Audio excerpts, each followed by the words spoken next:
Добре дојдовте назад.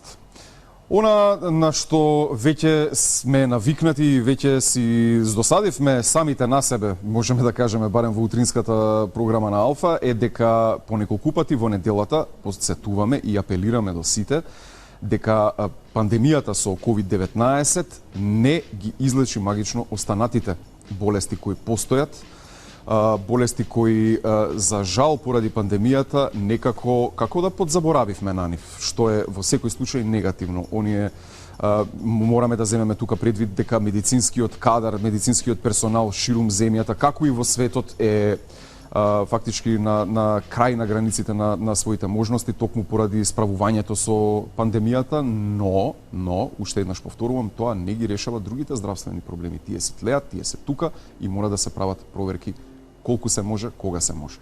И токму ова е една од темите за која ќе дискутираме со специјалистот по патолошка анатомија, доктор Вања Филиповски од Аџибадем Систина. Добре ни дојдовте. Добро ве најдов.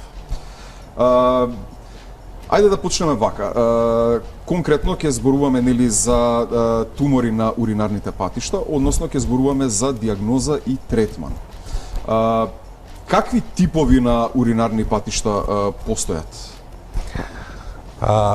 Уринарните патишта ја пренесуваат мокрачата што се создава во бубрезите преку уретери, се пренесува во мочен меур, преку мочниот меур во уретрата и на крај се сврлува мокрачата. Сите овие уринарни патишта се обложени со еден епител или една лигавица, ние ја викаме преводен тип на епител. И туморите кои потекнуваат од сите овие мочни патишта имаат идентична морфолошка слика. Значи може да почне од собирните каналчиња на бубрегот се до излезот на уретрата. Така. Кои се ризик фактори за нивна појава? Дали има можност да ги превенирам? Да, па во принцип во мокрачата се собират отпадоци од крвта што се филтрира во бубрегот и секоја хемикалија која ќе се внесе во организмот тука се концентрира. Кој ќе се концентрира таа хемикалија, таа делува иритативно врз слузницата и поради тоа шансата за појава на тумори на мочниот меур се зголемува. Најчест ризик фактор се спомнува пушењето, бидејќи со континуирано пушење во димот што се вдишува има голем број на канцерогени, односно хемикалии кои што се концентрираат во мокрачата и како резултат на тоа делуваат на лигавицата за да евентуално може да настане малигна трансформација, значи да појава на тумор. Исто така и други хемикалии, особено вработени во индустрија за бои и лакови, кои што се континуирано изложени на друг тип на хемикалии, исто така може да имаат поголем ризик за развој на карциномот, односно туморот и да не заборавам да спомнам континуирани хронични инфекции на мочните патишта, тоа исто така иритативно делува на лигавицата на мочниот меур и како резултат на тоа шансата за појава на карцином е поголема. Така. Дали, например, крв во урина е еден од симптомите? Кога практично да се посомневаме дека имаме проблем? Најчеста причина, најчест симптом кој се јавува кај туморите на мочниот меур е хематурија, викаме, или присуство на крв во мокрача. Тоа можеме да го, ако се види со голо око, значи ако ја видиме црвена мокрачата, тоа се вика макрохематурија, значи се гледа со голо око, но може да е во трагови крвта, да не може со голо око да се види, тоа е микроскопска хематурија, бидејќи на микроскоп може да се видат еритроцити, односно црвени крвни зрнца и да се заклучи дека станува збор за присуство на крв во мокрачата. Исто така хематуријата или присуство на крв може да биде проследено со болка или да не е проследено со болка. Интересно дека е кај малигните тумори обично безболна хематуријата, значи нема никакви други симптоми освен она кој ќе се фрапираме дека ќе видиме дека има крв во мокрачата, но морам да потсетам дека не секоја хематурија значи карцином. Огромен број на присуство на крв во мокрача е резултат на некои воспалителни процеси, некоја иритативно дејство врз мочниот меур, но е алармантен знак кој што треба да го насочи пациентот да се јави на преглед за да може да се испита. за што станува збор. А веќе кога сме кај преглед, каде би требало да отидете, каде да се обратиме за помош? Па во пациентот кој ќе види било каква симптоматологија се обраќа на матичниот лекар. Тој матичен лекар според симптомите ќе го препрати на соодветно место за по детална анализа на секундарна здравствена заштита, значи ќе го препрати кај уролог, бидејќи урологот представува, да речеме, централната фигура во диагностиката на карциномите, односно туморите на мочниот меур. Според симптоматологијата, урологот прави преглед и класичен преглед по кој што може да се стигне до диагноза на да се почне да се стигне до диагноза на карцином на мочниот меур е цистоскопија. Тоа е процедура која прави урологот, при што преку уретрата се влегува со инструмент, со оптика, со помош на која може да снима и да гледа како изгледа мочниот меур од натрешната страна и да примети дали има некакви промени на лигавицата, односно обложните клетки, од каде што и почнува најчесто туморот на мочниот меур. Урологот си е вичен у таа работа, он точно знае како изгледаат морфолошки овие тумори, бидејќи најчесто тие се како мали гранки, како мали дрвца, испакнатини на лигавицата и се со многу трошна конзистенција кој ќе се пипне туморот, тој знае да се изрони. Така да и урологот во голем процент на случаи може да се посомнева дека има присуство на тумор на мочниот меур. Во тој случај урологот, доколку види таква промена, тогаш ја отстранува, исто така отстранува на адекватен начин, не само промената, туку и да речем коренот на тоа дрвце, односно отстранува околно здраво ткиво, за да се види колку е туморот проширен, а тој биоптичен или оперативен материјал што го зема хирургот, доаѓа кај нас патолозите за подетална анализа. И па токму тоа и ми е следното прашање. Која е вашата улога како патолог по изведената цистоскопија и практично земениот материјал од биопсијата? Со какви резултати, ајде да кажеме, да го дополниме прашањето, се соочувате секојдневно? Добро, значи материјалот кој ќе дојде кај нас, тој се адекватно обработува, значи се фиксира, се фиксира во посебен фиксатив, понатаму во парафинска процедура се спроведува за да се направи препарат кој што ќе може да се гледа на микроскоп.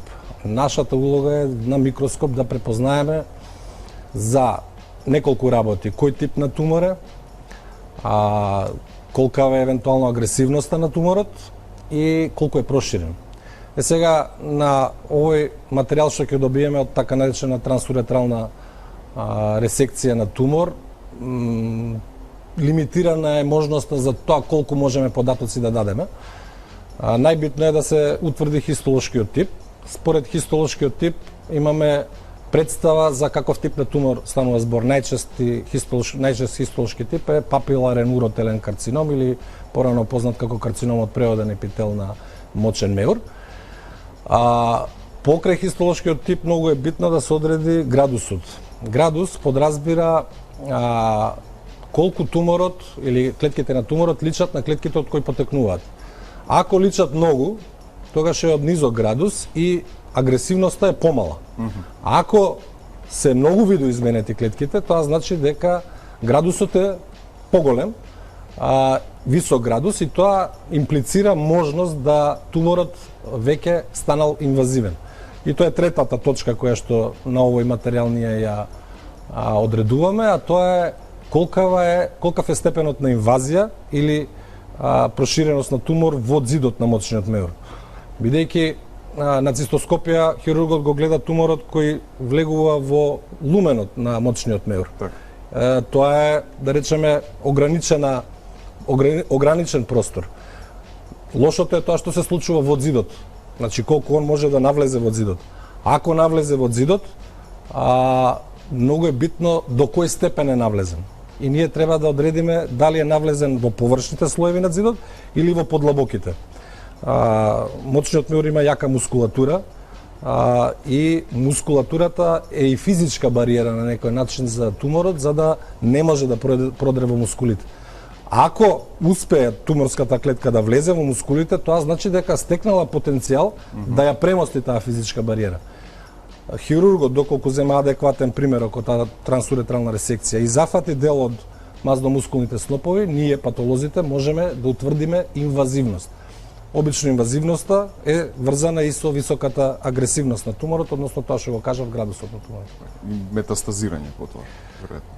Тоа се одредува на друг начин од кога ќе го добиеме целиот оперативен материјал. Значи, ние даваме насока во тоа колку е туморот на тој материјал што го гледаме распространет.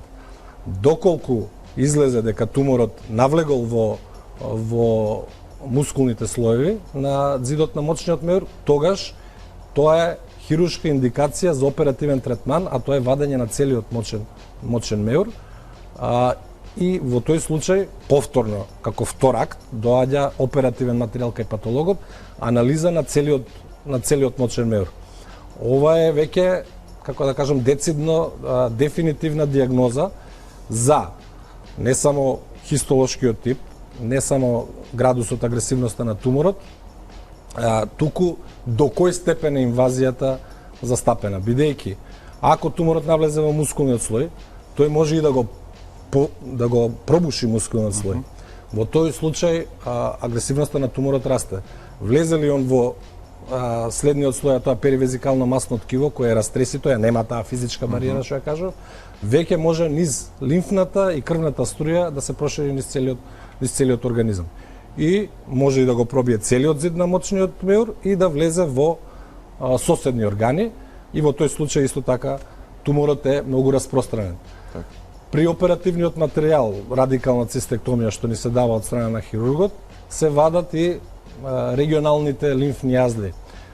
Карциномите, значи тумори од епително потекло, имаат тенденција првично да навлезат во лимфните канали и преку лимфна дренажа да одат во најблиските лимфни јазли, обтураторни или акални, и ние ги добиваме од страна на хирургот, значи ги добиваме лимфните јазли за да оцениме дали има метастази во регионалните лимфни јазли.